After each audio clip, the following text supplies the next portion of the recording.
Hello दोस्तों, स्वागत है आप सभी का स्टॉक चरित्र में। तो आज हम चर्चा करेंगे टेक्सटाइल सेक्टर ऑफ इंडिया के बारे में, जो हमने लास्ट वीक एक वीडियो बनाई थी और उसमें एक ओवरव्यू दिया था कि एक्चुअल में टेक्सटाइल सेक्टर क्या है और हम इस जो सीरीज़ में बात करेंगे वो किस किस चीज़ों के ऊपर बात करेंगे।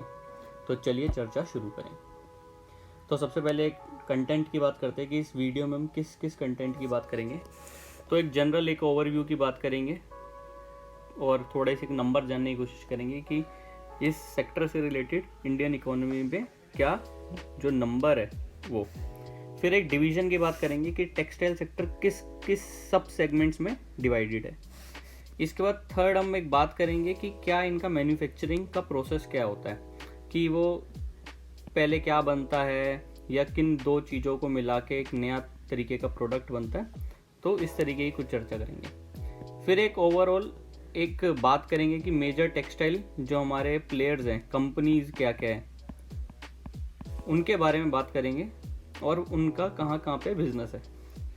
फिर एक जो एक गवर्नमेंट की तरफ से और जो जो इकोनॉमिक जोन्स बने हुए हैं उसके बाद बात करेंगे कि वो कहाँ कहाँ पे है। अब जैसे कि इससे हम क्या समझते हैं, जैसे कि इंडिया की एक कोस्टल रेंज जो है, तो यहाँ पे ऑब्वियसली पोर्ट्स हमें यहीं मिलेंगे।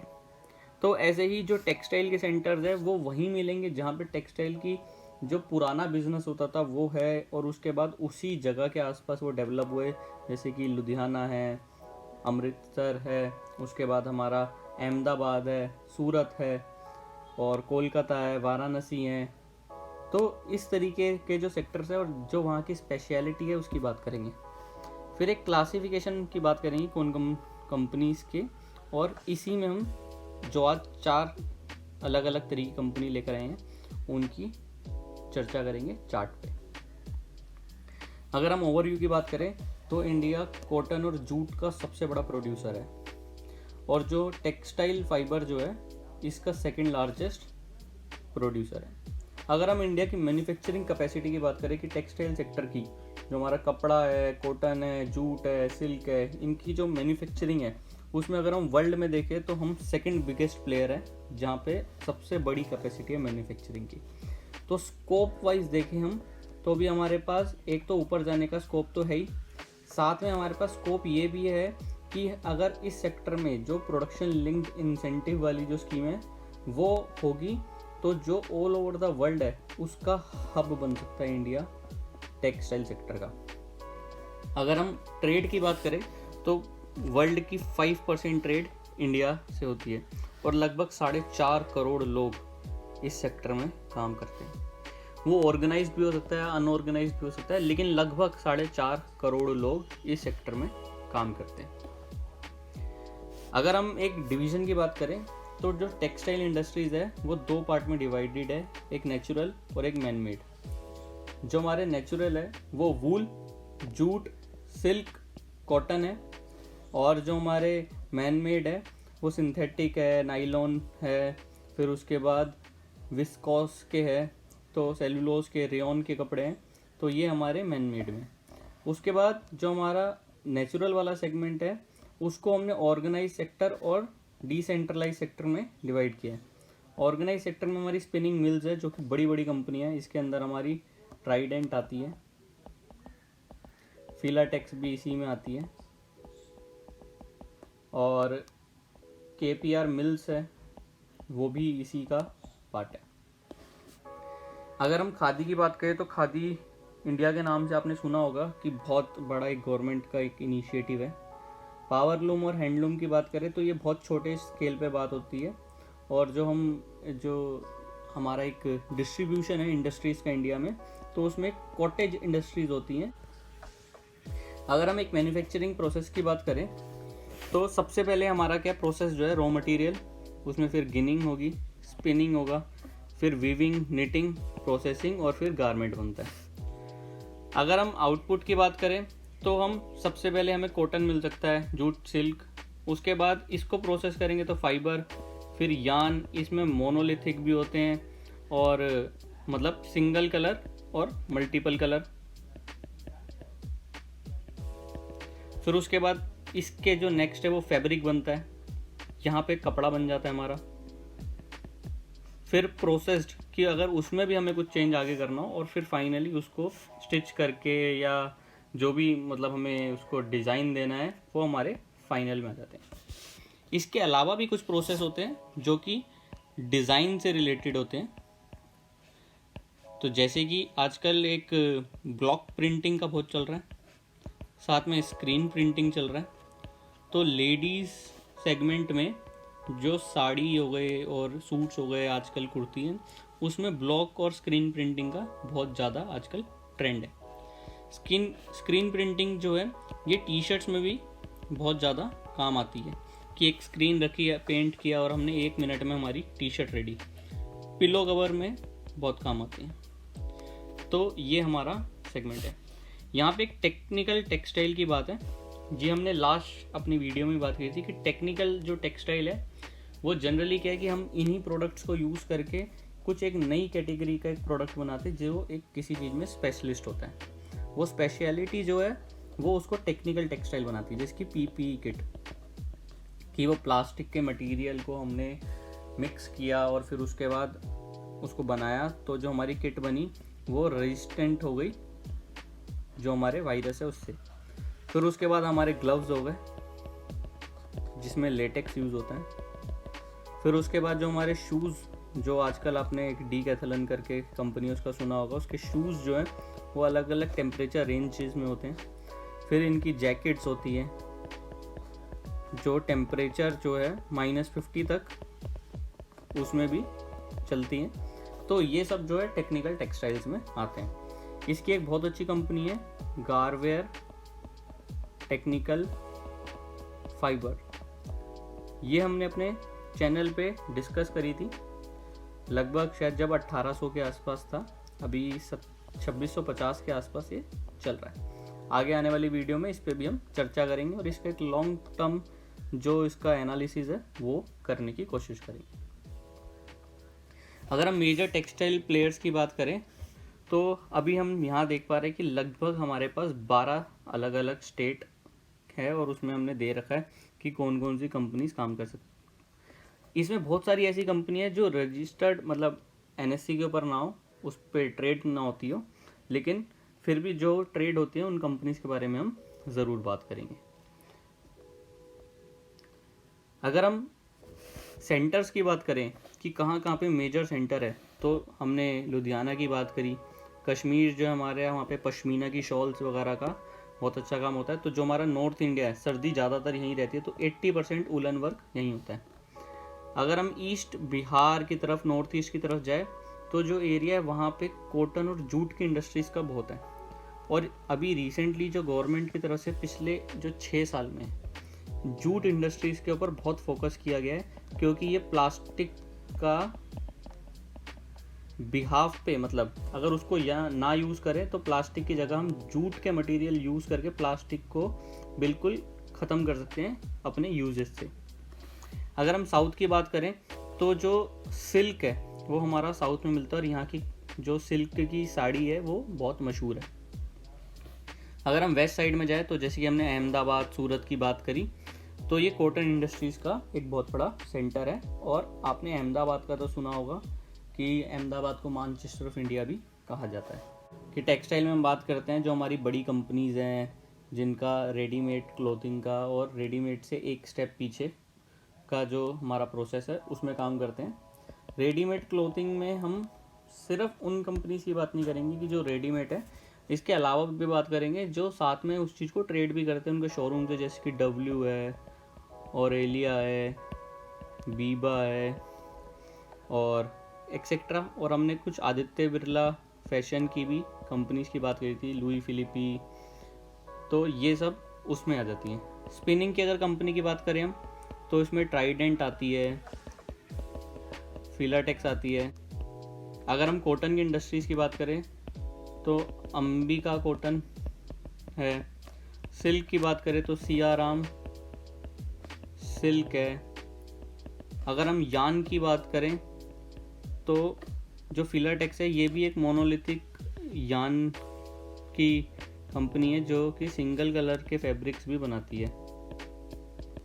टेक्निकल फाइबर्स की हम बात कर ही चुके हैं, गारवेयर टेक्निकल फाइबर। तो आज हम आपके लिए 4 कंपनी लेकर आए हैं। तो हमारी सबसे पहली कंपनी जो है वो है ट्राइडेंट।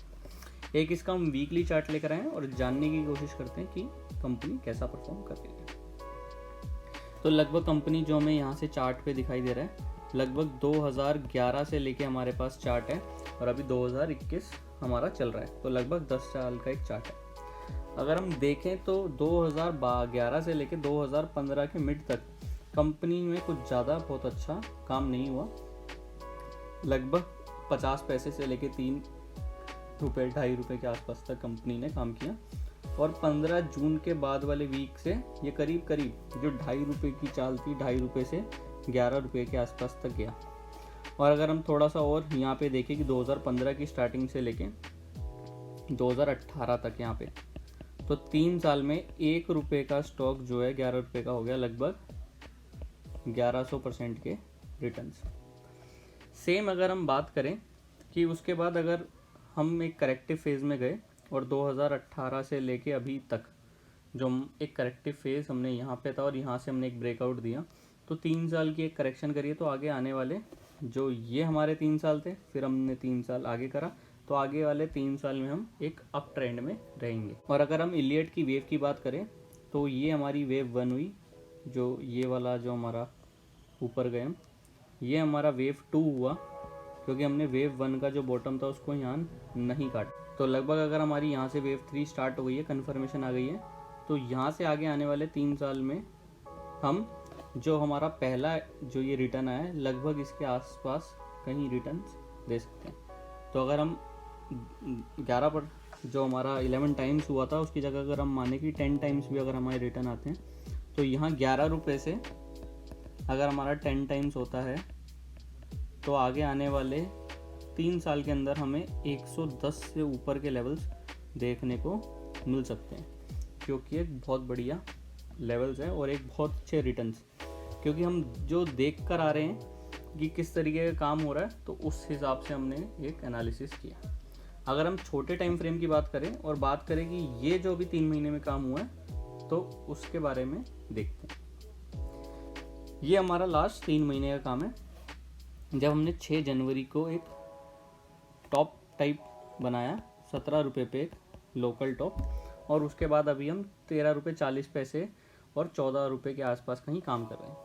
तो हमने एक बारी यहाँ पे 2-3 बार 13 रुपये 40 पैसे पे सपोर्ट लिया है, और अब लगभग हमारी जो टाइम फ्रेम की ये हम 3 घंटे पे देख रहे हैं, उसकी करेक्शन लगभग कंप्लीट हो गई है और हो सकता है आगे आने वाले हफ्ते 10 दिन के अंदर हमें इसमें अच्छे ब्रेकआउट आने को दिखे। उसका हमें लग रहा है कि प्राइस वाइज तो ऑलरेडी करेक्शन हो चुकी थी और टाइम वाइज अब कंप्लीट होने वाली है। तो अगर हम हफ्ते 10 दिन में अगर यहाँ से ऊपर चले तो हम आने वाले जो हमारे दिन हैं उसमें हम 35 से 45% तक के गेंस देख सकते हैं। तो अगर हम 40% के गेंस की बात करें 14 रुपये के ऊपर, तो 5.6 हो जाता है, तो लगभग हम 19.5 रुपये के आसपास तक आने वाले जो हमारे 2 महीने हैं उसमें आ सकते हैं। तो अगर हम करेक्शन का देखें, अगर हमारी करेक्शन कंप्लीट हो गई है और ये हमें चलता हुआ दिखाई देता है, और ये वाला जो लेवल है 15 रुपये के ऊपर अगर ये लगातार 2 दिन क्लोजिंग देता है, तो हम ये मान सकते हैं कि हमारी करेक्शन जो है वो कंप्लीट हो गई है और अब हम ऊपर की तरफ जाने के लिए रेडी है। तो हमें 19.5 रुपये के लेवल देखने को मिल सकते हैं, और ये थोड़ा एक्सटेंड हुआ तो 19.5 रुपये से 22 रुपये 80, तो 22 रुपये 80 पैसे के बीच में हमें ये ट्राइडेंट अगले 4 मंथ्स में दिख सकता है। तो आज की सेकंड कंपनी हमारी है फिलाटेक्स। ये भी हम वीकली चार्ट लेकर आए और लगभग वही 2011 के मिड से हमारे पास चार्ट है, तो लगभग 10 साल का चार्ट है। और हम देखें तो 2017 में एक बहुत बढ़िया वॉल्यूम के साथ हमने यहाँ पे एक ब्रेकआउट देखा, और उसके बाद जो ये हमारे 13 रुपये के लेवल से बढ़ के लगभग 65 रुपये के आसपास गया, तो 500% के हमने रिटर्न्स देखे, और बहुत ही छोटे समय पे लगभग 2 साल में। और उसके बाद से हम एक करेक्टिव फेज़ में हैं, और ये थोड़ा ये कोरोना के चक्कर में हमारी जो और डीप हो गया था, लेकिन उसके बाद हम वापस ऊपर की तरफ चलने को रेडी है। इस स्टॉक के एनालिसिस हम अपने चैनल पर 30 रुपये के आसपास से कर रहे हैं और अब ये 78 रुपीज़ के आसपास पहुंच गया है। और ये लेवल जो है ये हमने पहले से ही लगा रखे हैं जब हमने एनालिसिस दी थी, इसलिए ये आपको दिख रहे हैं कि हमारा पहला टारगेट भी कंप्लीट हो चुका है और हमारा दूसरा टारगेट भी लगभग कंप्लीट हो चुका है। तो अगर हम इसके एक लॉन्ग टर्म की बात करें तो अगर ये हमारी वेव 1 थी और ये हमारी वेव 2 आई थी, तो पिछले जो हमारे लगभग 3 साल है उसके अंदर हमारी इलियट की वेव 1 और 2 हो चुकी है। तो ये जो हमने देखा 2 साल में आया था और इसके बाद ये वाला जो पूरा करेक्टिव फेज था ये 1.5 साल में है। तो इसके अब जो हमारी आएगी वो अगले 2 साल हमें इसका एक बुल फेज देखने को मिल सकता है। तो लगभग ये जो 500% के रिटर्न्स थे, तो ये हमें अगर इस लेवल से अगर हम देखें इसके ऊपर अगर हमारे 500% के रिटर्न आते हैं तो 65 का जो 500% है तो लगभग वो हो गया 325 रुपये। तो अगले आने वाले 3 साल के अंदर हमें शायद 325 के लेवल्स इजीली देखने को मिल सकते हैं फिलाटेक्स में। अगर हम छोटे टाइम फ्रेम की बात करें तो ये भी जनवरी की स्टार्टिंग से लेके अभी तक एक करेक्टिव फेज में था और अभी एक अच्छा ब्रेकआउट देके ये जो एक रेजिस्टेंस इसने बनाई थी इसको अच्छे से काटा और वापस अब इसको टेस्ट करने के लिए आया। तो अभी हो सकता है 2-3 दिन इसी लेवल पे काम करें और उसके बाद जो हमें एक इसमें ब्रेकआउट दिखेगा तो लगभग वो 75 रुपीज़ से हमें 30% का दिखेगा, तो जो कि होगा लगभग 23 रुपये। तो हमारा जो लेवल है जो अगले 2 महीने में देखने को मिल सकता है वो है 98 रुपीज़ के। तो इसको भी आप अपने वॉच लिस्ट में रख सकते हैं और अगर इस लेवल के 80 के ऊपर जाता हुआ आपको दिखे तो 98 के लेवल के लिए आप इसको देख सकते हैं। थर्ड कंपनी आज की अंबिको, ये कॉटन की कंपनी है और लगभग 2011 से इसका भी चार्ट हम लेकर आए हैं पिछले 10 साल का। और हमने ये जो देखा कि ये वाला जो एक फेज था कंसोलिडेशन का, तो लगभग अगर कंपनी 2014 के आसपास से चली और 200 रुपये से वो गई करीब 1200 रुपये, 600%। उसके बाद कंपनी जो ये चली थी तो वापस इसने इस लेवल पे एक रेजिस्टेंस ली और यहीं पे काम करके वापस ऊपर की तरफ चली। और ये जो 2018 में एक पूरी मार्केट ने जो हमारा कंसोलिडेशन करेक्शन का फेज़ एक लिया था तो उस चक्कर में वापस नीचे आई और फिर भी उसके बाद ये इसी लेवल के आसपास कहीं काम कर रही थी और कोविड में नीचे जाके लेकिन ज़्यादा समय नीचे रही नहीं, सेम ईयर में वापस ऊपर आके 1200 रुपये के लेवल जो ये वाले लेवल थे इसके आसपास आ गए। तो लगभग एक मोटा अगर हम देखें तो पिछले 5 साल में जो लेवल था हम उसके आसपास कहीं हैं और अब जो इसकी करेक्शन एक 5 इयर्स की जो है वो ख़त्म होने वाली है और हम वापस ऊपर की तरफ चलने के लिए रेडी हैं। अगर हम इसको अगर देखें कि हम किस लेवल तक जा सकते हैं तो ये जो हमारा एक 600% का रिटर्न था उसके बाद ये हमारा 800 से लेके हम लगभग 1800 तक गए, तो लगभग 2.4 टाइम्स हम ऊपर गए। तो अभी जो हमें करेक्शन देखने को मिली है वो उसका जो मैग्नीट्यूड है, जो टाइम फ्रेम है वो लगभग 3 साल हो गया और यहाँ जो हमने देखी थी इसका टाइम फ्रेम था छोटा, इसलिए हमें 2.4 टाइम्स दिखाई दिया। इस पूरे ट्रेंड की हमने ये करेक्शन 3 साल की अब देखी है, तो अब हमारी जो ग्रोथ होगी वो इन दोनों के एडिशन में होगी। तो लगभग इस लेवल से हमें 9 टाइम्स तक के रिटर्न्स देखने को मिल सकते हैं। तो अगर हम ये माने कि 900 पे अगर हमारा भी स्टॉक है और यहाँ से हमें 9 टाइम्स के रिटर्न मिले तो 8100 तक ये स्टॉक कहीं जा सकता है आगे आने वाले 3 से 4 साल में। तो जैसे कि एक लास्ट वीडियो हमने बात करी थी कि गवर्नमेंट की तरफ से बहुत जो सपोर्ट है, साथ में जो हमारा मैन्युफैक्चरिंग सेक्टर है वो बहुत स्ट्रॉन्ग है कि हम पूरी दुनिया का एक ये टेक्सटाइल सेक्टर का हब बन सकते हैं। इसलिए हमें हर एक कंपनी के अंदर दिखाई दे रहा है कि करेक्शन जो है वो ख़त्म होने वाली है और बहुत बड़े लेवल की एक चाल शुरू होने वाली है। अगर हम इसका एक शॉर्ट टर्म का चार्ट देखें जो कि 4 घंटे का है, कि अभी जो ये हमने जनवरी में एक 1200 के लेवल देखे थे और उसके बाद से करेक्शन में है, तो ये करेक्शन कब ख़त्म होने वाली है? तो लगभग हमें जो लग रहा है कि 20 अप्रैल के आसपास तक हो सकता है ये करेक्शन ख़त्म हो। और अभी जो ये कितनी एकदम पैक्ड रेंज में आ गया है, अगर हमें यहाँ से एक अच्छे ब्रेकआउट जो दिखे तो वो सस्टेन करेगा और हमें 1200 के ऊपर के लेवल देखने को मिल सकते हैं। एक एक्सपेक्टेड देखें तो 45% तक के रिटर्न्स होंगे। तो अगर 900 रुपये के ऊपर हमारा 45% का रिटर्न आया तो लगभग 400 रुपये के आसपास होगा, तो हम 1300 रुपये के आसपास कहीं जा सकते हैं। आज 4th एंड लास्ट कंपनी है सियाराम सिल्क। ये हम जो चार्ट लेकर आए हैं लगभग 2007 के आसपास से है और 7 से लेकर 2014 तक लगभग 7 साल स्टॉक ने एक ही रेंज में काम किया, एक बहुत पैक्ड रेंज में। और लगभग अगर हम ये देखें कि यहाँ पे कहीं 20 रुपये का अगर स्टॉक था तो वो 20 रुपये से 800 रुपये गया। 40 टाइम्स के रिटर्न हमें देखने को मिले 2014 के मिड से लेकर 2018 तक, लगभग 3 साल और 8 महीने में। तो यानी कि 44 मंथ्स में 40 टाइम्स के रिटर्न्स, और उसके बाद हम वापस एक करेक्शन में है। और अगर हम वॉल्यूम की बात करें तो वॉल्यूम आप देख ही सकते हैं कि लास्ट ईयर से लेके अभी तक कि क्या ज़बरदस्त वॉल्यूम इस कंपनी में आ रहा है। तो यानी कि जो बड़े लोग हैं, जो बड़े इन्वेस्टर्स हैं, वो इस कंपनी में इन्वेस्ट कर रहे हैं और बहुत नीचे के जो रेट्स हैं उसमें एक्यूमुलेट करे जा रहे हैं जो इस स्टॉक को।